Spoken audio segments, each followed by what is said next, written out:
All right, we're watching a major shift underway in Washington where 40 Senate Democrats, we're talking the vast majority of the caucus, well, they voted to block certain weapon sales to Israel. And it's just the latest example of how deep the divide is within the party over the Prime Minister of Israel, Benjamin Netanyahu, and his military campaigns.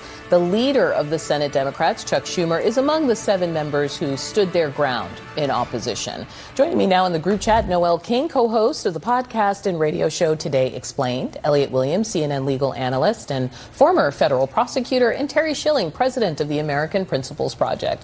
I wanted to talk about this because this is not the first time that a resolution like this has been put forward, and this one was put by Bernie Sanders.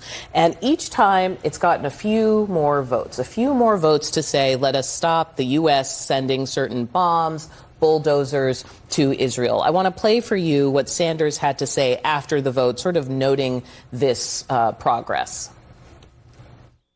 The American people are hurting financially. They can't afford to fill up their gas tanks, can't afford food and housing. And you know what? They got better things to do with our money than provide it to destructive policies of Netanyahu and his military. So we're making progress.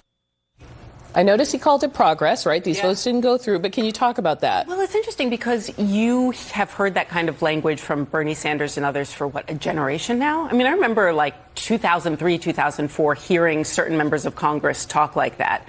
What's happening now, obviously, is that it's becoming more and more common. Yeah, we're going to show the polling while you're talking, where Democrats are. I think that Democrats are trying to respond to what their constituents want. And we do know that the American people are abandoning their support of Israel. Their sympathies are in a different place. Their sympathies are moving toward the Palestinians. I want to talk about the Senate Democrats who voted against blocking this weapon sales. You've, of course, got the leader, Senator Chuck Schumer, John Fetterman, who's talked a lot about being not where his party is on this, Richard Blumenthal, Chris Coons. Do you guys see anything that these folks have in common, or how do you think about them in the context of what Noel has said? Who's responding to their constituencies? Yeah, I don't think there's a huge surprise among any of them. I was struck. I did notice Chris Coons is up for re-election this year in the state of Delaware, which is traditionally a blue state, but can be somewhat finicky in Democratic politics. But no, these are all senators with long histories in many ways of support for Israel.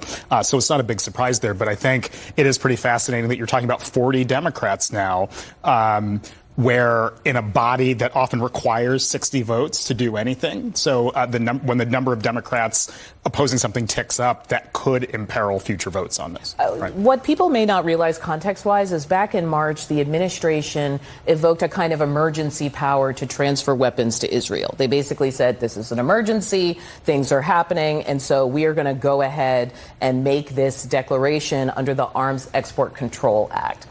The reason why I want to come to you, Terry, is because it's one thing to talk about Democrats and where they are when it comes to Israel, but the Iran war has really exposed a rift among Republicans.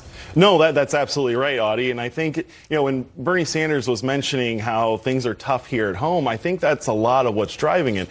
Americans are hurting. The average age of first-time home buyers in America is at 40 now.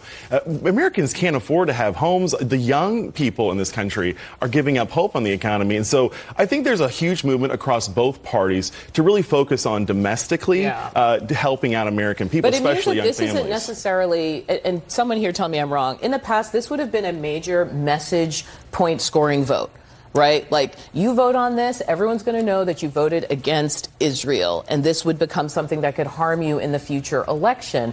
Are we in the same place? Well, I think that roles are getting scrambled somewhat when it comes to foreign policy. Remember, the creation of Donald Trump and MAGA, let's say 10 or however many years ago, was in part over opposition to endless wars, right?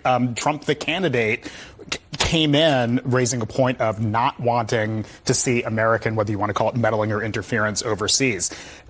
that has scrambled the modern Republican coalition a little bit. So you're seeing cracks all over on both sides, as we've been talking about here, the left and right, when it comes to whether it's foreign aid, whether it comes to Israel, in particular, the loudest voices. I should say the polling still shows MAGA-identified voters supporting Trump and his war, but it just feels like some of the language the marquee MAGA voices use are very anti-Netanyahu. Well, look, I think first and foremost, I think MAGA is more of a movement around supporting President Trump. That was his slogan. That's what he wanted to do.